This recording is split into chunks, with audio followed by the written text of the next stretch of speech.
নমস্কার। কথামৃত ইউটিউব চ্যানেলে আপনাদেরকে স্বাগত। এক শহরে দুই বন্ধু একই ক্লাসে পড়াশুনো করত। পড়াশুনো শেষের পরে চাকরি নেই। সেই শহরে দুই প্রান্তে দুই বন্ধু চায়ের দোকান শুরু করলো। এক বন্ধুর চায়ের দোকান খুব সুন্দর চলছে, খরিদ্দার দিন দিন বাড়ছে, তার ব্যবসায় উন্নতি হচ্ছে এবং সেই চায়ের দোকান থেকেই তার সংসারের প্রতিপালন সম্ভব হচ্ছে। অন্য প্রান্তে যে বন্ধু চায়ের দোকান দিয়েছিল তার দোকান ঠিক সেরকম জমল না। সে চায়ের দোকানে অনেক লোকসান হলো এবং একসময় তার চায়ের দোকানটা বন্ধ হয়ে গেল।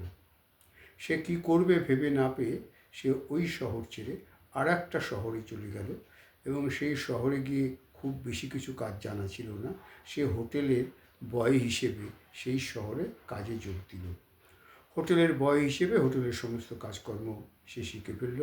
তারপরে একসময় ফিরে এসে তার শহরে যেখানে চায়ের দোকান ছিল সেখানে সে ছোট্ট একটি হোটেল শুরু করল।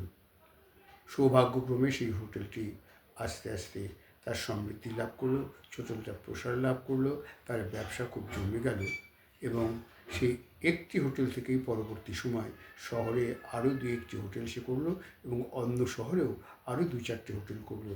এভাবে আজ সে 10টি হোটেলের মালিক এবং তার পয়সা কড়ি বৃত্ত একটা সম্মানজনক জায়গায় পৌঁছেছে এবং তার অবস্থাটা সামাজিক জীবনেও সমীহ করবার মতো।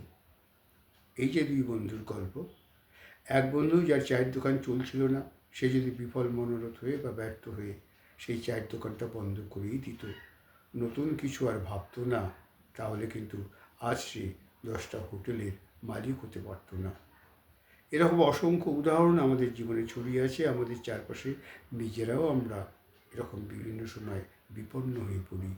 কাজেই হাল না ছেড়ে দিয়ে আমাদের ব্যর্থতার থেকে আমরা যদি শিক্ষা নিয়ে এগিয়ে যাই, তাহলে আমরাও কিন্তু আমাদের নিজেদের অবস্থার পরিবর্তন করতে পারব এবং আমরা সমৃদ্ধির শিখরে পৌঁছতে পারব।